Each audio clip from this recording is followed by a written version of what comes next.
Het julle al gesien as ons byvoorbeeld aan die begin van die jaar by Pick n Pay of by P&A of sulke plekke 'n kalender kry, die eerste ding wat ons doen is ons gaan huis toe en ons gaan omkring al die belangrike datums, soos die verjaarsdae en Paasfees en Kersfees en miskien jou verlof. Het jy al gewonder, sê nou maar net God sit met 'n kalender voor hom, wat se datum sal hy belangrik ag en omkring? Nou om dit te kan verstaan, moet ons so ver teruggaan soos in Genesis met die skepping. Dag 4 staan in Genesis 1 vers 14 en God het gesê, laat daar ligte wees aan die uitspansel van die hemel om skeiding te maak tussen dag en nag en laat hulle dien as teken sowel vir vaste tye as ook vir die dae sowel as jare. Nou ons het geleer in die lessies in Genesis dat hierdie is soos 'n groot horlosie, maar as jy kyk na daai woorde vaste tye, in Engels beteken dit seasons, maar in Hebreëus beteken dit moadim. Dit staan vir appointed times. Nou dit sal dan die spesifieke datums wees wat God sal omkring as hy nou 'n kalender voor hom gehad het. Nou moadim, soos ons weet, beteken God's appointed times en dit is to set an appointment. Nou wat sal dit wees? Dit is dan nou God se feeste. Now the feast are signals and signs to help us know what is on the heart of God. Nou, voor ons begin gesels oor God se vaste tye, kom ons verstaan net eers dat ons lewe nou al 6000 jaar na die skepping, 2000 jaar vanaf Jesus se geboorte. So daar is definitief dinge wat vir ons verkeerd geleer is deur die jare. Net gou-gou voorbeeld, dag en nag. Ons sien ons dag begin 12 uur die aand wanneer ons slaap, maar as jy gaan kyk in Genesis, God se dag werk soos volg. Daar staan, dit was aand en dit was môre, die volgende dag. So God begin sy dag tel in die aand. Dit was aand en dit was môre. Kyk gou-gou as die Jode byvoorbeeld Shabbat vier, begin hulle Shabbat op 'n Vrydag aand, nie op 'n Saterdagoggend soos wat mense sal dink nie. Nog 'n voorbeeld is Shabbat, the day of rest. Nou die Romeinse emperor Constantine het Maart in die jaar 321 'n dekret uitgemaak wat sê dat Sondag is van nou af die rusdag en dan van daar af het ons as Christene toe dan na maar kerk gehou op Sondag. Nou waar God se dag van rus op 'n Saterdag val. Nog 'n voorbeeld is die kalender. Nou Pope Gregory het 1528 ons kalender verander om volgens die aarde se omwenteling om die son te pas, in plaas daarvan om die maan se fases te gebruik, soos God dit wou gehad het. Nou ek sit nie hierdie in om vir julle te sê dat ons moet lewe volgens die Jode en volgens die Israeliete in die Ou Testament nie. Julle sal verstaan hoekom ek hierdie insit soos wat ons aangaan met die lessies. So ons sien nou dat daar's twee verskillende kalenders. Jy kry 'n solar kalender en 'n lunar kalender. Nou die verskil is, onthou ons hardloop volgens die solar kalender en hy het 365 dae en hy het 12 maande en hoe hulle dit uitwerk is die tyd wat dit vat vir die aarde om 'n omwenteling te maak om die son. En dan gewoonlik het ons 'n skrikkeldag elke 4 jaar en dit gebeur dan 29 Februarie. Nou die lunar kalender het 354 dae. Nou die Jode volg hierdie kalender. Hulle het ook 12 maande en dit is gewoonlik die tyd wat dit vir die maan vat om deur sy fases te beweeg, van niks wat jy kan sien nie tot volmaan, sy fases, en dit vat gewoonlik 29 en 'n half dae vir 'n maan om deur sy fase te beweeg, maar dan het hulle 'n skrikkelmaand elke 3 jaar. Nou die solar kalender wat ons volg, die noordelike halfrond en die suidelike halfrond verskil. Nou ons wat in die suidelike halfrond is, ons seisoene hardloop dan van Desember af is dit somer, daarna lente, winter en herfs, en dan die noordelike halfrond is dan die teenoorgestelde van ons. Hulle Desember val dan in winter wanneer ons somer het. Die lunar kalender, die nuwe maand word aangekondig met die nuwe maan. Daar het ek 'n pyltjie gesit van hoe 'n nuwe maan sal lyk. So die Jode, nog voordat hulle byvoorbeeld tegnologie gehad het om dit uit te werk, het gewoonlik die maan dopgehou om te weet wanneer begin hulle nuwe maand. Dan moes daar 2 witnesses wat die nuwe maan gesien het, na die Sanhedrin toe gegaan het om dit te proklameer. Die Sanhedrin was die leiers van die tyd. Jy lees dit ook in die tyd van Jesus van die Sanhedrin. Nou die volgende aand was vure op die berge aangesteek om dit aan te kondig, sodat hulle kon verseker dat die meeste lande volg dan nou dieselfde tyd. Nou wanneer lees mense ook in die Bybel van die nuwe maan? Psalm 81 vers 3 sê, blow the trumpet at the new moon, at the full moon on our feast days, for it is a statute for Israel. Okay, so die mense wat die solar kalender volg, trek nou in die jaar 2024, en die mense wat die lunar kalender volg, soos die Jode, hulle trek in die jaar 5784 of 85. Nou hoekom dit 'n of is, hulle nuwe jaar begin in September, Rosh Hashanah. Okay. Nou, my vraag was, okay, as God wil hê ons moet lewe volgens die lunar kalender, waarom dan moet die Jode elke 3 jaar 'n skrikkelmaand hê om weer in lyn te kom met die solar kalender? Hoekom hardloop hulle dan nie net die kalender volgens die son nie? Nou, hulle hardloop hulle landbou alreeds volgens die son, want onthou hulle jaar is korter. Ek gaan vir julle probeer verduidelik. Onthou hulle jaar is 11 dae korter as ons jaar. So elke jaar skuif hulle 11 dae terug, skuif 11 dae terug, skuif 11 dae terug, totdat een van die dae, as hulle byvoorbeeld op hulle kalender sê dis lente, dan val dit eintlik in die middel van wanneer dit sneeu. Nou om dit te kan verstaan, is simbolies dan wat die eienskappe is van die maan en simbolies wat die eienskappe is van die son. Om daai vraagie wat ek gevra het van hoekom volg dit dan nie net die lunar kalender nie. Nou die maan het verskillende fases. Dit skyn slegs wanneer die son se lig weerkaats en dit is duisternis sonder die son. So dit is die eienskappe van die maan. Nou wat is die eienskappe van die son? Die son is altyd dieselfde, dit sustain life, dit is die bron van die lewe, en dit is die groot lig wat heers oor die dag, ons het dit ook gelees in Genesis. Nou simbolies is die maan verteenwoordig die mens, want ons is nie altyd dieselfde nie, en die enigste lig wat ons het is die lig van die son wat ons weerkaats.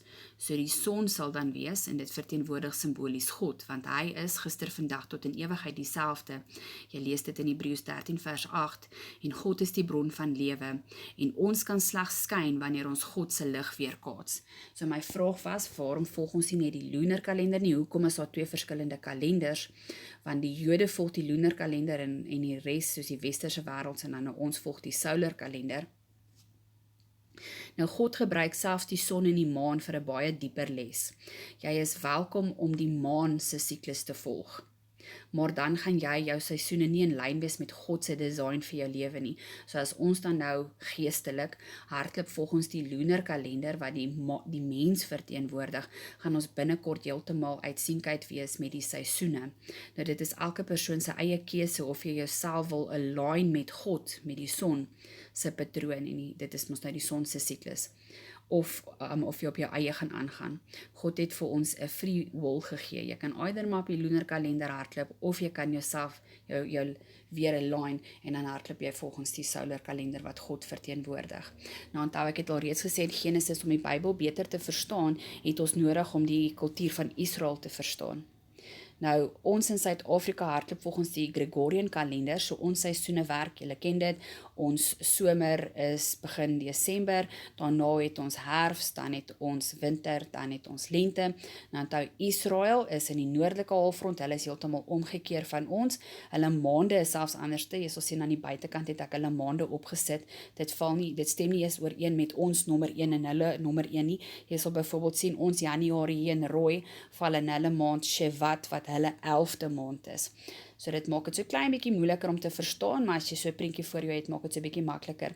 So hulle winter sal dan wees wanneer dit ons somer is, dan na hulle winter het hulle lente, dan het hulle somer, dan het hulle herfs, elke keer omgekeerd van ons. So oral in die Bybel praat God 'n landboutaal, want onthou, hy het gepraat met die mense van sy tyd. As hy byvoorbeeld 'n getuienis gegee het, nie getuienis, 'n gelykenis gegee het hy byvoorbeeld gepraat van hierso 'n paar voorbeelde. Hy het gepraat van 'n saaier, hy het gepraat van oestyd, 'n verlore skapie, my juk is lig, want onthou, hy het die taal gepraat van sy tyd. Sê byvoorbeeld, Jesus het in ons tyd gelewe, het hy goeders gepraat soos Instagram, like, post, het hy sulke woorde gebruik, want Jesus het gelewe in die tyd van die Israeliete, en hulle was landbouers gewees. Okay, so kom ons kyk gou na Israel se landboukalender.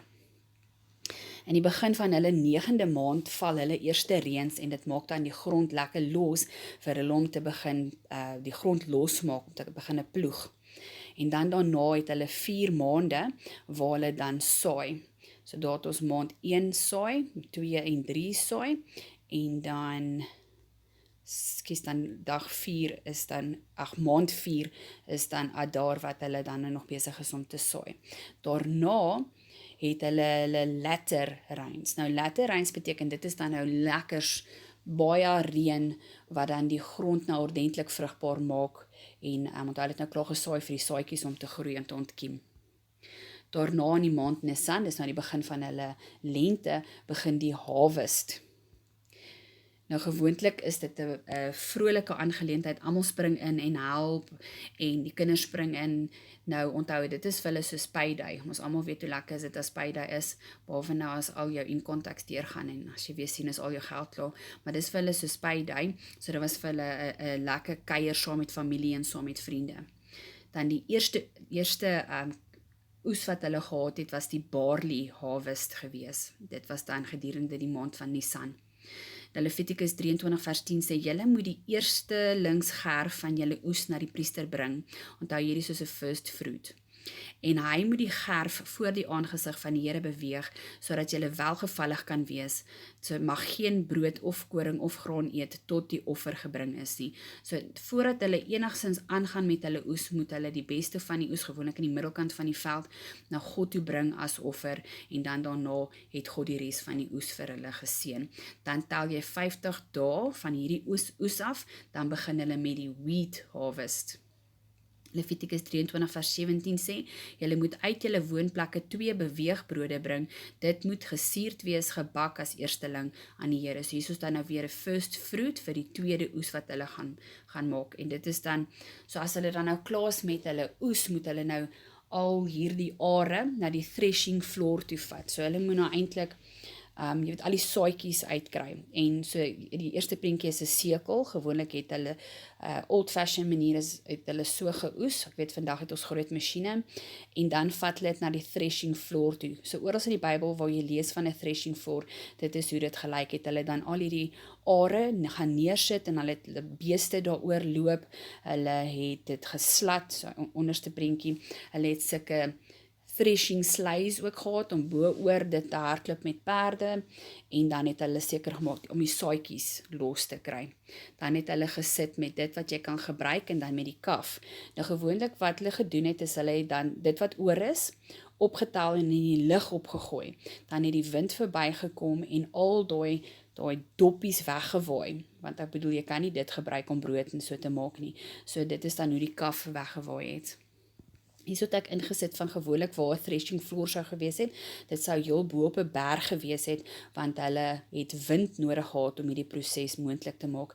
As jy byvoorbeeld gaan lees oor die storie van Gideon, hulle het weggekruip want die Midianiete, ek dink is die Midianiete, het elke keer hulle oeste kom steel en so hulle het weggekruip. Hulle kon nie hierdie proses bo op 'n berg gedoen het nie. Jy sal lees hy het weggekruip, hy het dit eintlik in die wynpres gedoen, maar gewoonlik moet dit gebeur bo op 'n berg sodat die wind al die kaf kan wegvaai. En dan het hulle al daai saadjies gevat en het dit fyn gemaak met sulke klippies, jy noem dit the grinding of the millstones. So dan daarna in die somermaande is dit gewoonlik wanneer dit tyd is om die vrugte te oes. In hulle 4de maand is dit gewoonlik wanneer hulle druiwe oes het. Weer eens die hele familie het ingespring en dit so met die hand geoes, en dan het hulle dit na die trading floor toe gevat. En ek dink ons almal het al movies en video's en so gekyk waar hulle dit doen, as jy gooi dit alles in op die trading floor, en dan het jy dit begin trap, sodat jy die vrugte juice kan hê. Daarna, in hulle 6de maand het hulle gewoonlik hulle olyfoes. Weereens, al die familie het ingespring en dan al die olywe geoes, en dan die olywe was gevat na die olifpres toe. Nou hier is 'n paar voorbeelde van hoe 'n olifpres sou gelyk het in die Bybelse tyd. Nou wat hulle gewoonlik gedoen het, is hulle het die olywe daar binne gegooi en dan het hulle dit een keer gedruk. Sien jy, party van hulle het gerol en party van hulle het prentjies waar daar stene op is om die olywe te druk. Nou die eerste proses het die suiwer olyfolie uitgekom. Nou hierdie olie was byvoorbeeld gebruik vir die lamp in die tempel, en dan het hulle hom weer so bietjie verder gedruk, en dan daai olie wat uitgekom het, het hulle gewoonlik gebruik in hulle kosse, en dan het hulle hom nog verder gedruk om alle juice uit te kry. En as jy mooi dink byvoorbeeld jy druk 'n druiwekorrel, die eerste paar juice wat uitkom is mooi suiwer juice, maar hoe harder jy druk, kom daar veiligheid nie met maar weet soos die doppie van die druif of die velletjie, en dieselfde met die olywe. Die derde bietjie olie wat dan daar uitkom is nie so suiwer nie, en daai olie het hulle gewoonlik gebruik om die vuur te maak. Okay, dan as hulle nou klaar is met hulle oesseisoen, dan is hulle in ons maand September, dan beplan hulle weer die nuwe jaar se agricultural kalender. Hierso het die argeoloë ietsie ontdek waar jy kan sien hoe die Israeliete hulle argeologiese of hulle landboukalender beplan het. Hierso sal jy sien daar staan 2 months of ingathering, 2 months of sowing, 2 months of late sowing. So dit is gewoonlik wat hulle dan nou sou gedoen het in ons September maand. Dan daarna in hulle 10de maand is dit gewoonlik wanneer hulle stok vat om te kyk of hulle dan nou genoeg het vir die winter wat nou om die draai is. En dan begin alles weer van voor af. Jy kry jou eerste reëns, dan begin hulle mos saai vir 4 maande. Dan is dit die oesseisoen wat begin, eers die barley en dan die wheat, dan is dit die vrugte wat hulle dan oes, eers die grape en dan die olive, en dan is dit weer die einde, dan beplan hulle weer vir die nuwe jaar, en hulle vat stok vir die winter wat om die draai is. So dit is hoe die landboukalender gelyk het vir die Jode van die Bybelse tyd. So as ons nou byvoorbeeld terugdink na die tyd toe hulle in Egipte was, nou waar het, want ons praat nou nog van God se Moedim, waar het God se feeste begin? In Egipte, in Exodus 12 vers 1 staan daar, hierdie maand moet vir julle die begin van die maand van die jaar wees, en dit is maand Nisan. Dan onthou ons het hierdie nou al 'n paar keer in van die lessies bespreek, dat die 10de is wanneer hulle Paasfees gevier het, of nie gevier het nie, waar dit begin het, Exodus 12 vers 3, op die 10de van die maand moet jy 'n lammetjie vat en hom offer, en dan op die 14de Nisan, dan moes hulle die lammetjie geslag het, en dan direk daarna moes hulle vir 7 dae lank glad nie gesuurde brode geëet het nie, en dan direk daarna voor hulle uit die land uit kon gegaan het, moes hulle eersgeborene geheilig het. Dan as jy mooi dink, hulle studeer die Rooi See, en dan van daar af tot by Berg Sainai, het dit hulle 49 dae gevat om tot daar te loop. En toe ontvang hulle, hierso staan, Exodus 19 vers 1, en in die 3de maand na die uittog uit Egipte land het hulle in die woestyn Sainai gekom, en toe hulle daar kom, toe ontvang hulle die wet van God, Exodus 19 vers 18, en die hele berg Sainai het gerook, omdat die Here in 'n vuur daarop neergedaal het, en toe het die Here die wet deurgegee.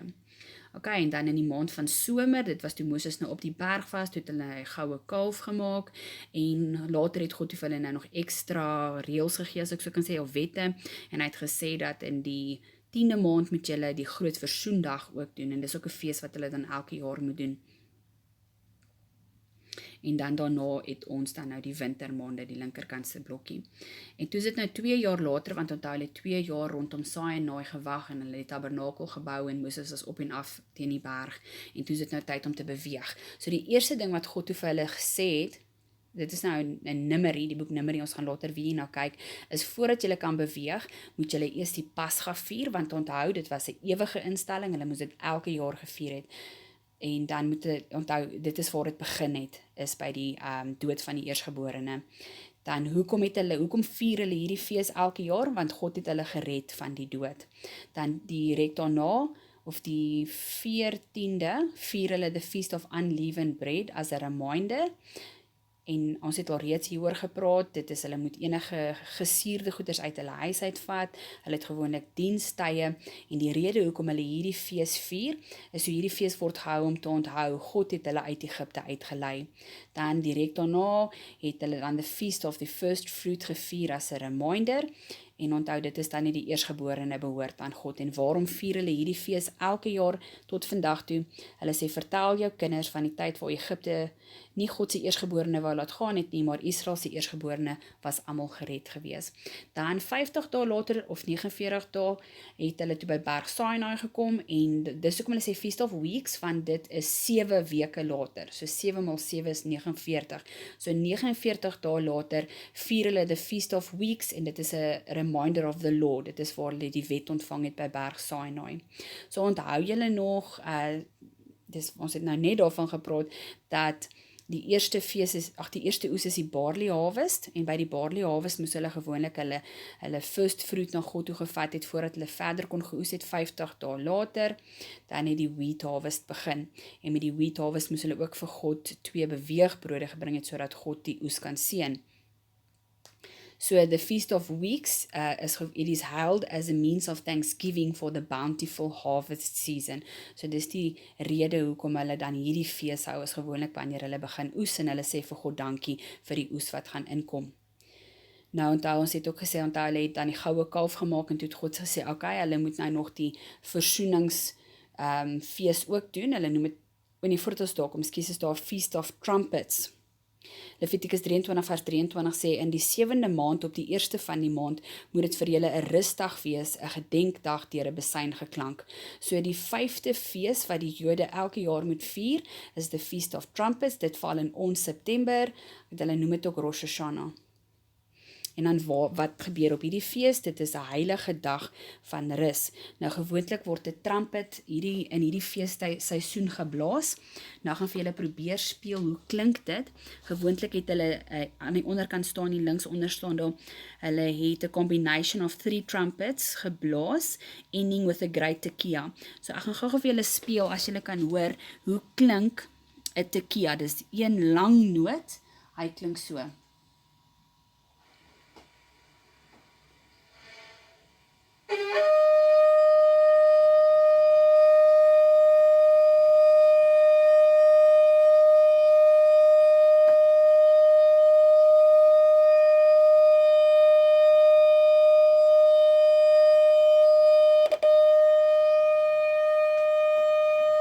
Okay, ek net gou stop. Dan die volgende ene wat hulle moes geblaas het is 'n shivarim, en dit meaning break, so dis 3 medium length notes en hy klink soos die volgende.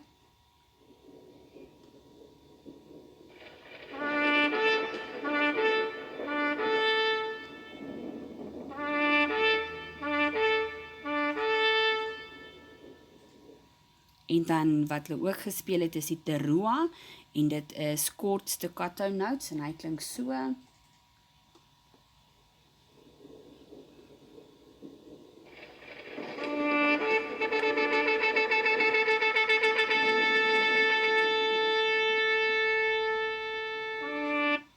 Okay, en dan het hulle gewoonlik afgesluit met 'n great tekiah. So dit is dan nou die eerste ene wat julle geluister het, dan moes die priester hom geblaas en geblaas en geblaas het tot dit geklink het dat hy omval. So dit is dan die trumpets wat hulle gewoonlik blaas op die Feast of Trumpets. Nou, die Feast of Trumpets het ek gesê staan ook bekend as Rosh Hashanah. Nou die Jode het 5 verskillende nuwe jare wat ek van weet.